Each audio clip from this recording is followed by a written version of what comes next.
ဥစ္စာပစ္စည်းတော့ပေါ်များတယ်ကိုချင်းတီလာစုပ်ပြတ်နေတာပဲဆိုဘာမှထင်ကြီးတာမရှိဘူးလေ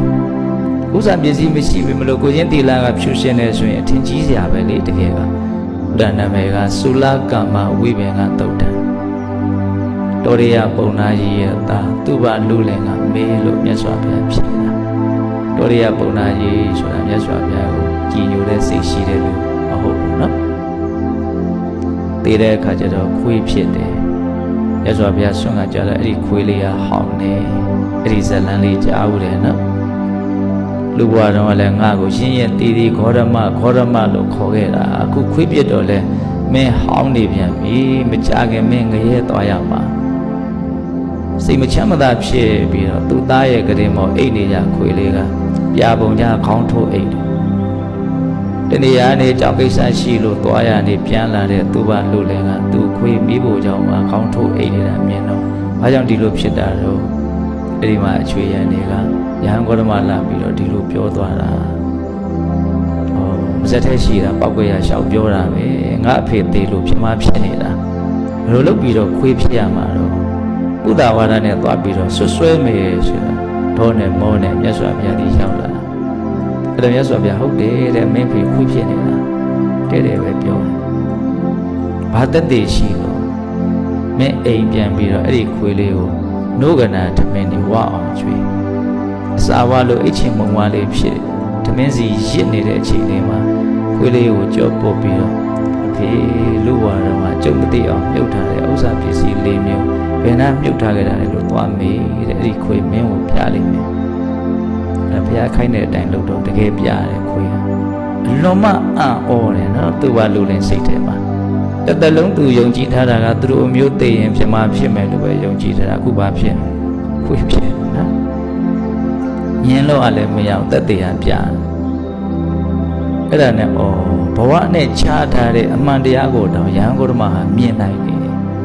တော့သူစိတ်ထဲမှာတစ်သက်လုံးမတင်မကျဖြစ်နေတဲ့အဖြေရှာလို့မရတဲ့ပြဿနာ14ချက်ရှိတယ်ဟုတ်လားလူတွေဟာလူချင်းတူပါလေခင်နဲ့အသက်ရှည်တာတိုးတာမတူကြဘူးကျမ်းမာရေးကောင်းတာဆိုးတာမတူကြဘူးဥစ္စာပစ္စည်းပိုင်ဆိုင်မှုနည်းတာများတာမတူကြဘူး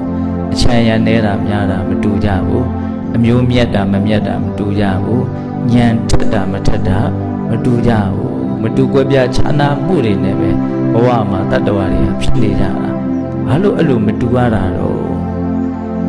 အဲ့ဒါကိုမြတ်စွာဘုရားသွားမေးတာအဲ့ဒီမေခွန်း14ချက်ထဲမှာလူချင်းတူပါလေခင်နဲ့ပိုင်ဆိုင်မှုအနေအများဘာကြောင့်မတူရတာတော့အဲ့ဒါမြတ်စွာဘုရားဘယ်လိုဖြေတာနှမျောဝင်တူမှုနေပြီးတော့ပေကန်းဆွန့်ကျင်မှုလူဒန်းမှုရေရောမှုများခဲ့တဲ့ပုံကိုယ်တွေကဖြစ်လျာဘဝမှာဥစ္စာပစ္စည်းပေါ်များတယ်နှမျောဝင်တူမှုများတဲ့ပုံကိုယ်တွေကဖြစ်လျာဘဝမှာနွားမားတွေဒါကအတိတ်ကံကိုကြည့်ပြီးတော့မြတ်စွာဘုရားဟောတာဒေသနာတွေကိုတတ်နိုင်တယ်များစုံအောင်တော့နားလည်ဖို့လိုမယ်နောက်မို့ရှင်ရင်အမြင်တွေကမပြည့်စုံပဲနဲ့တစ်ဖက်စောင်းနေဖြစ်တတ်တယ်ပေါ့နော်ဒါကဥစ္စာပစ္စည်းပေါ်များခြင်းဥစ္စာပစ္စည်းရှားပါခြင်းရဲ့အကြောင်းတရားကိုဟောတဲ့အခါမှာအတိတ်ကံတစ်ခုတည်းကိုပဲကြည့်ပြီးတော့ပြောတာမပြည့်စုံနေဘူးဒီအဖြေကတကယ်ကဘယ်ဒေသနာကိုထောက်ပြီးတော့ကြည့်ရင်သိနိုင်လေဆိုတော့ဘုန်းကြီးတို့အင်္ဂုတ္တပါဠိတော်တတ္တကနေပတ်ထဲမှာဒိဋ္ဌဓမ္မသုတ်တံဆိုတာရှိတယ်လွန်ခဲ့တဲ့12နှစ်လောက်က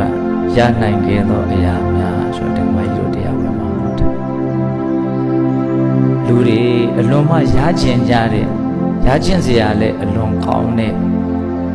လူဘဝရဲ့အရာဌာန10မျိုးရှိတယ်ဥစ္စာအစဉ်မာခြင်းသီလဘုန်းကြီးဆောင်းပုဂ္ဂလေးရေးထားတာရှိတယ်အကုန်လုံးပြောရင်တရားရှိသွားလိမ့်မယ်အဲ့ဒီထဲမှာလူတွေရကျင်မှလဲကဲနဲ့သိပြီးတော့မရကြတဲ့ရကျင်စရာကောင်းတဲ့အရာအဲ့ဒါဘာလို့ဆိုတော့ဘောကဥစ္စာပစ္စည်းနဲ့ပြည်ကြတယ်အဲ့ဒါထိတ်ဆုံးမှတင်ထားတယ်ဒါဘုန်းကြီးကအဲ့ဒီသုတ်တန်လေးကြည့်ပြီးတော့ဗာစဉ်းစားပြီးဟုတ်တာပဲထိတ်ဆုံးထားတဲ့နာပဲဆိုတော့လူဘဝရေးမှာလူတွေဟာဘာကိုအဓိကထားတယ်လဲဆိုရင်ဒီဥစ္စာပစ္စည်းကိုပဲအဓိကထား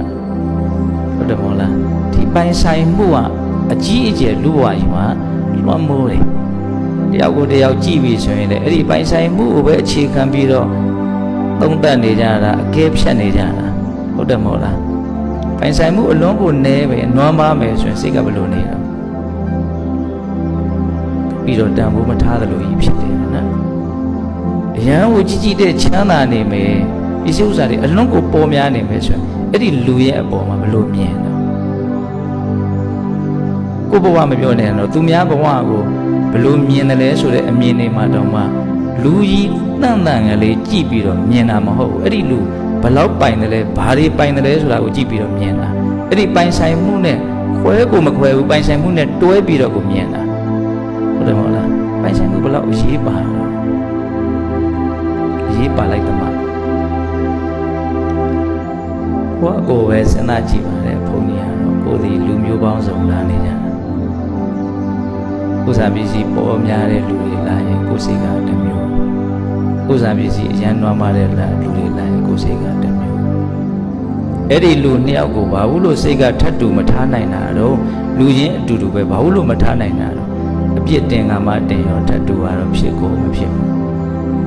တရားဓမ္မတွေကများထပ်တူဖြစ်တဲ့စိတ်ကလေးထားနိုင်ရင်ဘုရားချီးကျူးပါတယ်အဲ့ဒါကိုညမတာဝေဖန်ကြည့်ဥစ္စာပစ္စည်းပေါ်များတဲ့လူနဲ့ဥစ္စာပစ္စည်းနွမ်းပါတဲ့လူဒီလူနှစ်ယောက်ကိုစိတ်ကအတူထားနိုင်သလားအတူတူမြင်သလားခက်တယ်နော်တခြားသောအည်အသွေးတွေအများကြီးကြည်တရားရှိသေးတာပဲလေဆိုကြပါစို့ဥစ္စာပစ္စည်းတော့ပေါ်များတဲ့ကိုချင်းသီလစုပ်ပြတ်နေတာပဲဆိုဘာမှထင်ကြီးတယ်မရှိဘူးလေဥစ္စာပစ္စည်းမရှိဘူးမလို့ကိုချင်းသီလကဖြူရှင်းနေဆိုရင်ထင်ကြီးစရာပဲလေတကယ်ကသို့တော့ဘုန်းကြီးတို့ရဲ့စိတ်မှာတကယ်ကြံတဲ့အရာတွေကိုတွေးတောကြံစပြီးတော့အကဲဖြတ်နေတာတဲ့ဒီပိုင်ဆိုင်မှုကိုပဲကြည့်ပြီးတော့အကဲဖြတ်နေတဲ့စိတ်ကြီးကစွာထွက်နေတယ်လို့မြင်လို့ဘုန်းကြီးပြောတယ်ဥစ္စာပစ္စည်းပေါ်များမှုမပေါ်များမှုဘဝမှာအလုံးမအရေးပါတယ်ဆိုတာပြောရင်တော့ဒါကြောင့်မို့လို့ဘဝမှာဘာအရေးအကြီးဆုံးလဲအစဉ်အတိုင်းလေးတွေးကြည့်နံပါတ်1ကတော့အသက်ရှင်ဖို့ပဲဟာနံပါတ်2ကတော့ကျန်းမာရေးကောင်းဖို့ဒါဘုန်းကြီးတွေးမိတာကိုပြောတယ်နော်နံပါတ်3ကတော့ဥစ္စာပစ္စည်းပြည့်စုံဖို့ပဲတချို့ဆိုရင်ဥစ္စာပစ္စည်းနဲ့ကျန်းမာရေးတောင်ကျန်းမာရေးကိုနောက်ထားတဲ့လူရှိသေးတယ်ဥစ္စာပစ္စည်းရှိရတယ်တချို့ဆိုလို့ရှိရင်သေးกว่า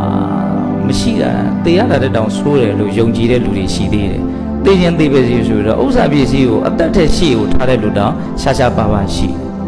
ဟုတ်တယ်မဟုတ်လားဘလောက်အရေးလူတွေကအရေးထားတယ်သူတကယ်အရေးပါတာမပါတာကိုဘုန်းကြီးကပြောတာမဟုတ်တော့လူတွေဘလို့သဘောထားတယ်လဲမထားဘူးလဲဆိုတာကိုပြောတာဟုတ်တယ်မဟုတ်လားဒါကြောင့်၅ပါးသီလမှာသူများတတ်မတတ်နဲ့အရေးကြီးဆုံးသူများရဲ့တန်ဖိုးအထားဆုံးရာကိုဖျက်ဆီးနေနော်ဒုတိယဘာပြောတော့သူများပစ္စည်းမတရားမယူနဲ့ဟောပိုင်ဆိုင်မှုကအသက်ရဲ့နောက်မှာကပ်ပါလာနော်တော့သူများရဲ့ပစ္စည်းမတရားမယူနဲ့ဒါအလွန်မှအရေးပါတဲ့ကိစ္စ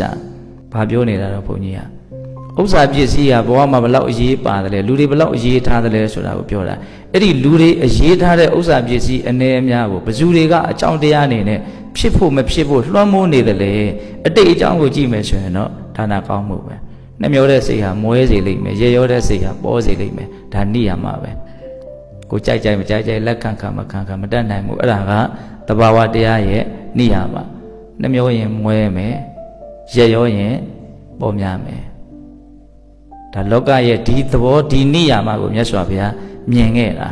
အဲ့ဒါကြောင့်မလို့မြတ်စွာဘုရားဒါနာကောင်းမှုပြုတဲ့အလေးလားများတယ်လို့ပေါ်များလိမ့်မယ်လို့ခေါ်တာဒါပေမဲ့အဲ့ဒါကပြည့်စုံတဲ့အကြောင်းတရားမဟုတ်သေးဘူး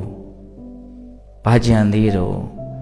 မပြည့်စုံဘူးဆိုတာကဒါနာကောင်းမှုပြုခဲ့ရင်မပေါ်များဘူးလို့ဆိုလိုတာမဟုတ်ဘူးဒါနာကောင်းမှုမပြုခဲ့တော့လည်းပဲပြစ္ဆုတ်ပံမှာဥစ္စာပစ္စည်းပေါ်များဖို့အတွက်နောက်ထပ်အကြောင်းတရားရှိသေးတယ်အဲ့ဒါကိုပြောနေတာအဲ့ဒါကဘယ်ထဲမှာပါတော့ဆိုတော့အိဋ္ဌဓမ္မသုတ်တန်ထဲမှာပါလူတွေဟာဥစ္စာပစ္စည်းပေါ်များခြင်းကိုလိုလားတဲ့တောင့်တကြတယ်ဒါပေမဲ့လူအများစုကြီးကတောင့်တတဲ့အတိုင်းမရအောင်ပြည့်စုံတဲ့လူဆိုတာရတယ်နဲတယ်အဲ့ဒီမှာမြတ်စွာဘုရားတစ်ဆက်တည်းဥစ္စာပစ္စည်းဘာကြောင့်ရနိုင်တယ်လဲဥစ္စာပစ္စည်းဘာကြောင့်ပျက်စီးသွားနိုင်တယ်လဲမရနိုင်တယ်လဲအဲ့ဒါကိုဟောတဲ့အခါမှာစိတ်ဝင်စားတဲ့အကောင်းတယ်အတိတ်အကြောင်းမဟုတ်ပြစ္ဆုတ်ပံအကြောင်းပဲဟောတယ်ပြင်းရည်တဲ့လူ ထားကြွလုံလာမှုမရှိတဲ့လူလုံးမဲ့ကိုင်းမဲ့ဆိုတဲ့စိတ်မရှိတဲ့လူမွဲလိမ့်မယ်တဲ့